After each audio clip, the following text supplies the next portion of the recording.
Okay, let's fucking do this.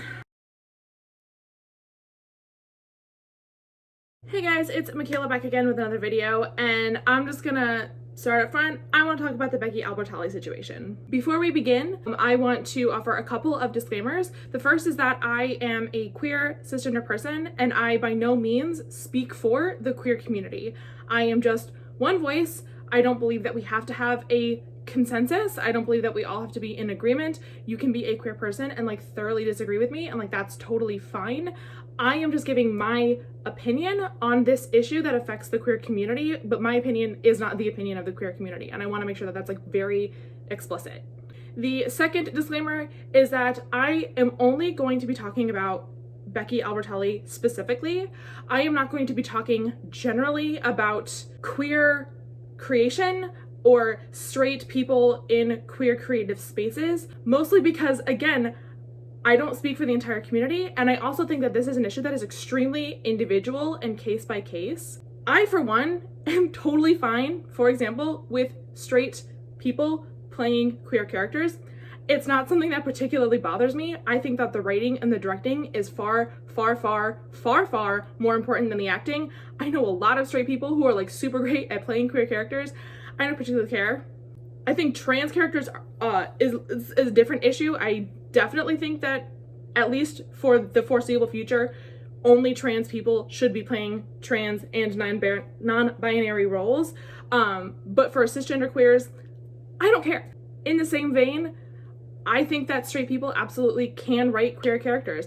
My favorite book of 2019 was We Contain Multitudes by Sarah Henstra. I have tried to look up if she is queer, and I haven't been able to find this, but I do know she is married to a man. That doesn't make her straight, it just makes her married to a man. But even if she is straight, she did a fucking fantastic job. So I have talked at length on this channel about how much I love An Absolutely Remarkable Thing and A Beautifully Foolish Endeavor by Hank Green. Hank Green, who is a middle-aged, white, cisgender, straight man, writing a bisexual Asian young woman.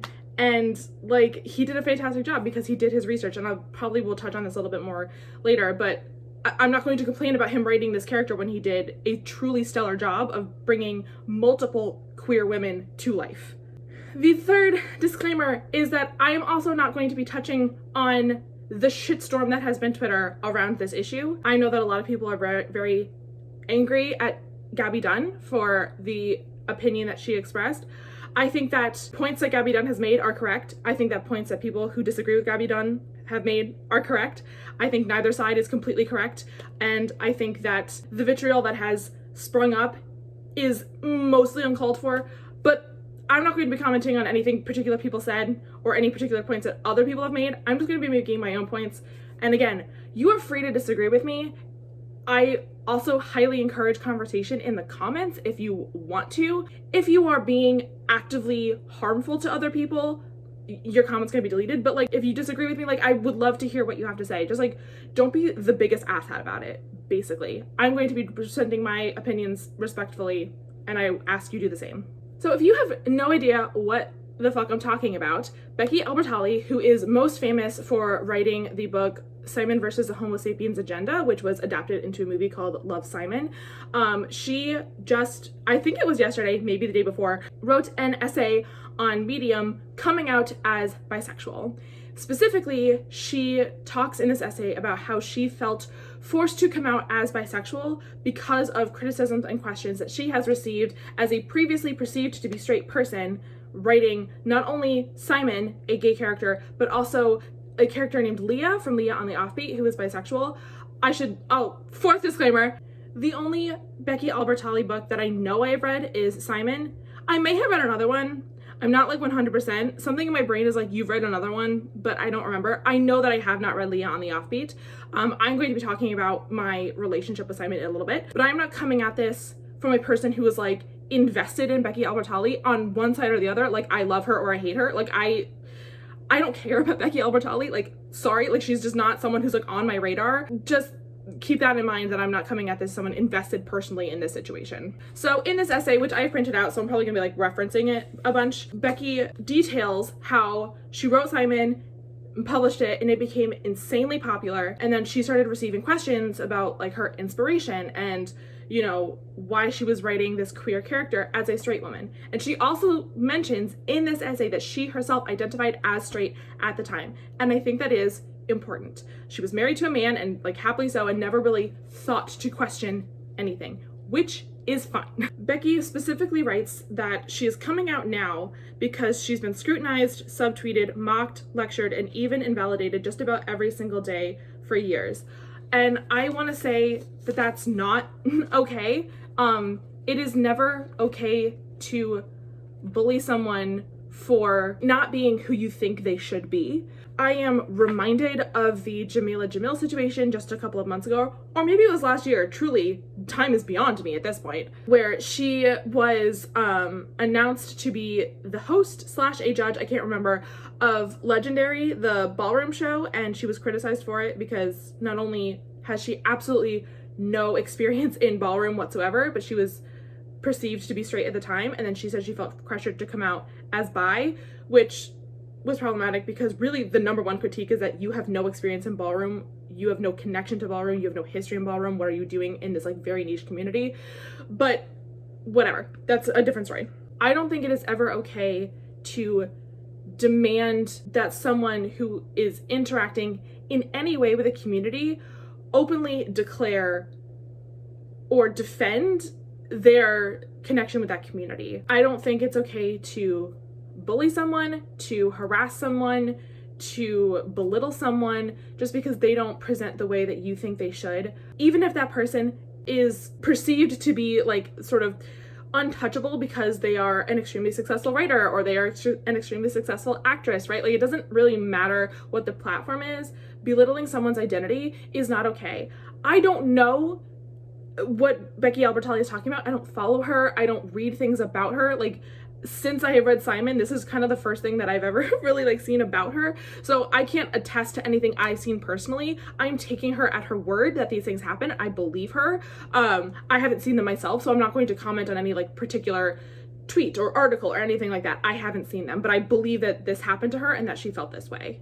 However, I have been seeing discourse online in which some people are positing that we should never really be questioning people writing queer stories who are not out as queer because they may be closeted and they may feel unsafe to come out. And on the surface, I think that's okay. I think I get where that's coming from. But there is also this element of who gets to tell the stories of and profit off of marginalized communities. So I'm gonna take a little pause and just talk about my own experience reading Simon. I read Simon, I wanna say 2 years ago, but truly who knows? I did not see the Love, Simon movie. I read the book thinking that like, I will probably someday see this movie, spoiler alert, still haven't. But I read Simon thinking I was going to love it because everyone loved it. Or at least it was so popular, right? Like it had to be pretty good. I read Simon and felt deep in my bones that a straight woman wrote that book. There was extremely little in that book that communicated to me that this person knew what it was like to be a teen and queer. And now, you know, several years later, knowing that Becky Albertalli was, she almost positive, she writes in here that she identified her as straight at the time. Even though she wasn't, she thought she was straight at the time. And even though, you know, we now know that she was bisexual when she wrote that book, it doesn't change the book, and it doesn't change how I feel about the book. It doesn't change how poorly the queer or a queer experience was written. It felt so foreign. Again, there is no one queer experience, but like just for example, like I'm sorry, you're telling me that this boy is extremely paranoid and like doesn't want to come out and like all this stuff, and yet he's careless enough to be logged in on his personal email on a school computer that has access to the letters that he is writing to a boy. Make that make sense. And like he's blackmailed viciously throughout this book because he's gay, but at the end he's just like, me and my blackmailer are friends now. Like make that make sense. Like make that make sense. Like it just, there's so many things about this book that I'm just like, this is so, like I said, there's no one queer experience, but this shit is not a queer experience. And again, you are welcome to disagree with me. This is just how I feel. Even now, knowing that Becky Albertalli is bi, that book still feels like it's written by a straight woman. And here is why. I am a queer woman. And before I knew I was queer, I did a lot of my working shit out through writing male fan fiction. That is how I got through a lot of my self-discovery shit. And I think that is true for a lot of people. And I think that is acceptable. I think writing is a fantastic medium for exploring elements of yourself that you might not be ready to confront yet. There's nothing wrong with that. And I am 1,000,000,000% positive that if you were to go back and read that shit I wrote in high school when I thought I was straight and I was writing these gay boys kissing each other, I'm sure if you were to read this, it would read like a straight girl wrote it. Even though I was queer the whole time, it would read like a straight person wrote it because I only had the experiences of living and existing in the straight world, right?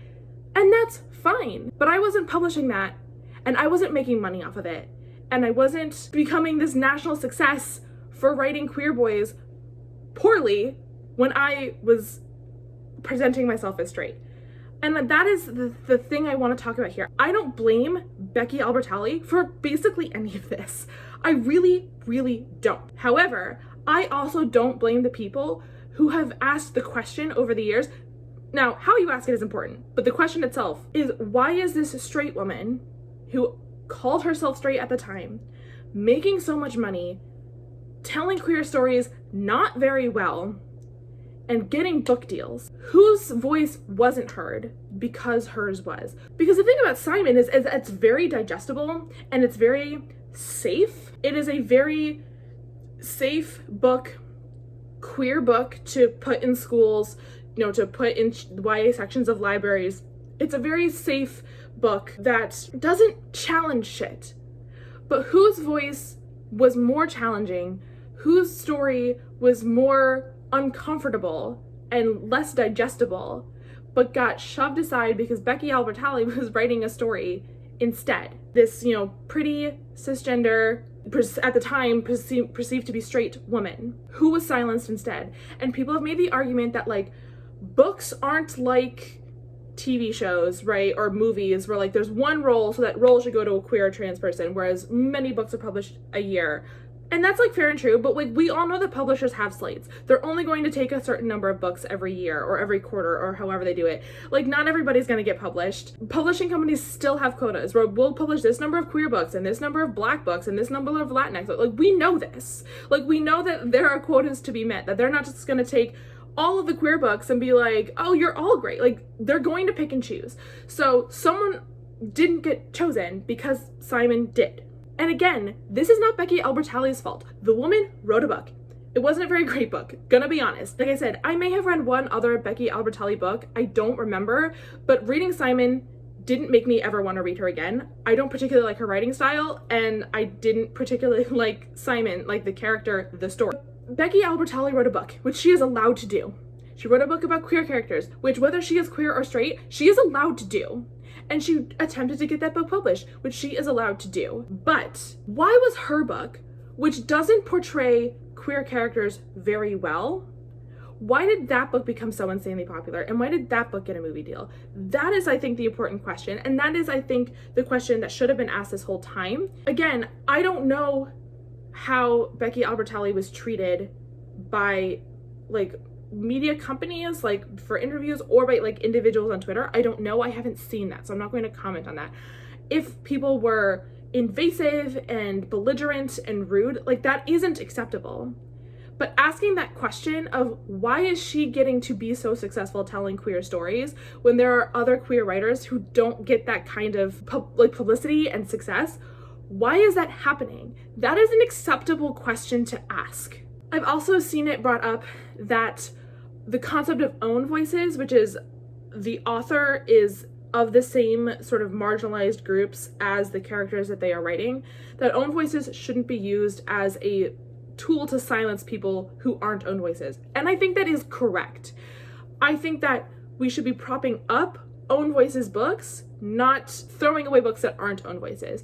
Own voices has value, right? Knowing that the author comes from the same lived experience as the characters they are writing inherently gives this sense of trust, that they know what they're talking about, but also this level of depth that you simply can't get Otherwise, I can do all the research in the world, and I can talk to all the people in the world, and I can put in my time and have sensitivity readers and all this stuff, and I am never going to be able to write a Black woman in the same way that a Black woman could write a Black woman. And that's like fine. I think that I can still do the work and put in the research and put in the time and the sensitivity readers like Hank Green did with the Carl's duology. I can still do all that work. And I think that if I were to do that work, I could still write a well-rounded, nuanced, complicated Black woman. And I still think that Black woman isn't going to be as good as something that a Black author could write. I don't think that means that I should never be allowed to write a Black woman, and I don't think that a straight person should never be allowed to write queer, and I don't think a man should never be allowed to write a woman. But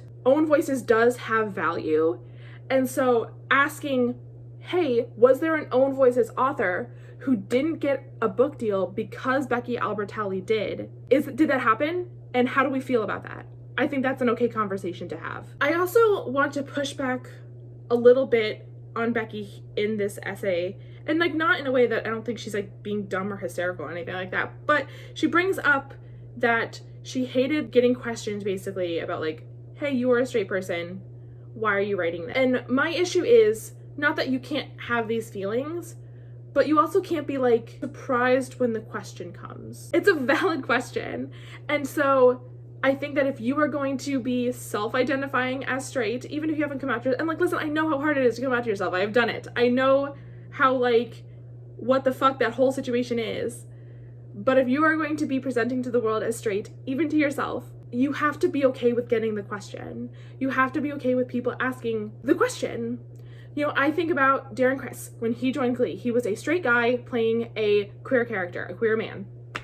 And he got the question a lot, particularly that first season, of, you're a straight guy playing this gay guy. What's that like for you? Do you think, some people think that you shouldn't do this? And I thought he handled it very well. He understood that it was his responsibility to talk about these things. He doesn't get to, be pissy about it. Now, granted, 4 years in, when he was still getting the question, he did get a little pissy, but when you get asked the same question for 4 years, fine, you get to be pissy. That happened. When you are putting yourself in the space of a marginalized group, that marginalized group gets to look at you and gets to ask questions. I can't remember if I said this at the beginning, but in case I didn't, I do want to say again that I can't imagine how hard it was for Becky Albertalli to be questioning her sexuality in her 30s, to be questioning her sexuality when she's married, and to be questioning her sexuality when she is already a public figure. That must have been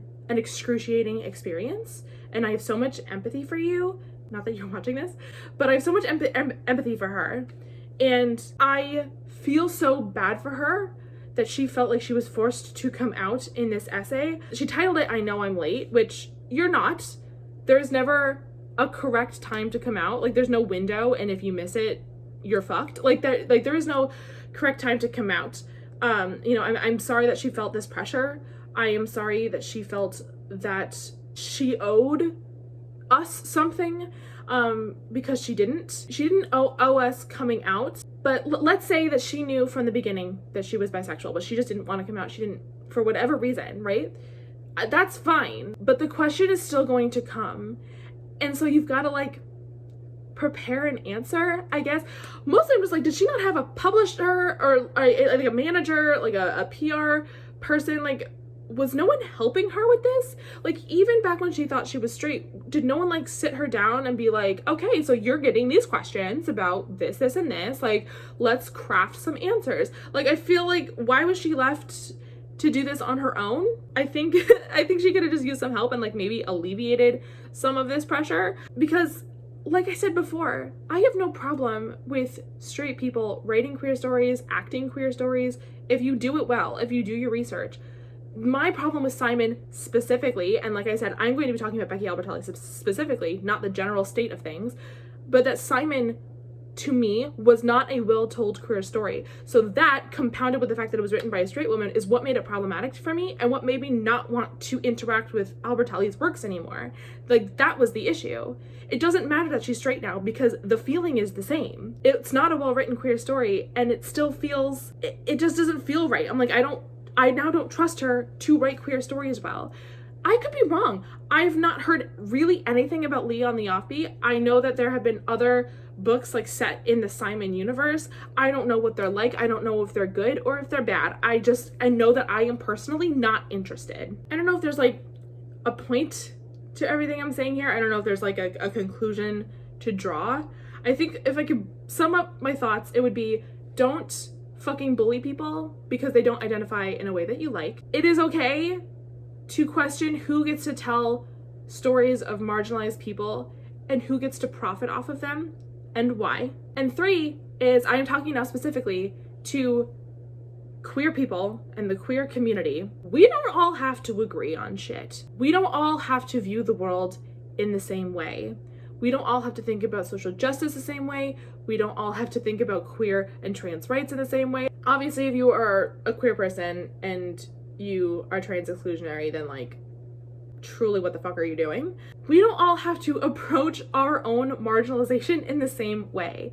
You know, I think that queer people are very bad at allowing ourselves the space to differ from each other.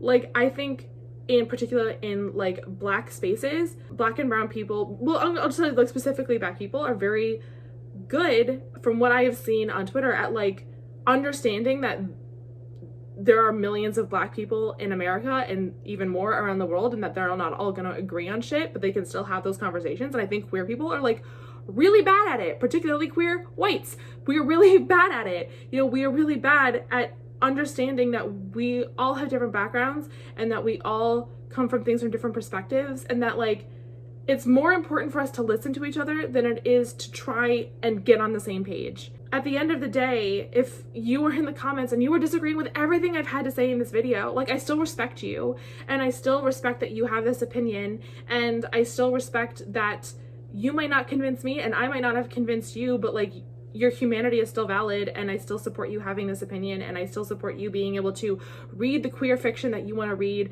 and writing the queer fiction that you want to write. You know, this isn't a J.K. Rowling situation, right? Like, queer lives are not in danger because, you know, people want to know, hey, why is this woman who herself identified as straight for a long time making so much money and getting this movie deal from a shoddily written queer story, right? Like, that's not putting queer lives in danger. That's asking a question about the state of queer media and capitalism and privilege. Like, it's questions that we're allowed to ask, and it's okay if we come down on different sides of the issue, but we have to grant each other the space and the grace to be different people within the same community. There is a lot of power in the queer experience, in like, you know, the idea of tops and bottoms and U-Haul lesbians and cuff jean bisexuals, right? Like these sort of traits and markers that we use to identify each other and to say like, hey, we are the same, except that we're not the same because we're so different. Like, that's what makes queer people so cool and interesting, is that like, we're different from the norm, and we're also different from each other. That's the thing I kind of want to take away the most, is that, you know, I agree with the people who have asked questions about Becky Albertalli's success. I agree with the people who think that closeted queer people should not have to out themselves in order to be successful. I think both of those things are true at the same exact time. Okay, I've been talking at this camera for 30 minutes. Do I have more to say? Like, probably, but I'm kind of done now. I am very hungry and very thirsty. So, like I said, I would love it if you would continue this conversation in the comments. I will also be replying if you would like that. If you disagree with me, like, please just like let me know why. Like, I would love to hear what you have to say. Again, I hope that my tone and my presentation and my demeanor has been like respectful and just like, here's my opinion, like info dumping on you, right? Like, I'm not here to cause fights. I'm not here to cause division. I am here to recognize that division can exist, and like, the world's gonna keep spinning and we're gonna be okay. So if you disagree with me, let me know. I'd be happy to hear why. You know, and if you agree with me, or if you only agree with parts of me, like, let me know that, you know, and just be respectful of each other, and remember that we're all allowed to talk, and as long as we're not in like harming people, it's gonna be okay. I did not plan on making this video today, so now I'm gonna edit it. Yay. Thank you so much for watching. And yeah, I guess I'll see you in the next one. Okay, bye.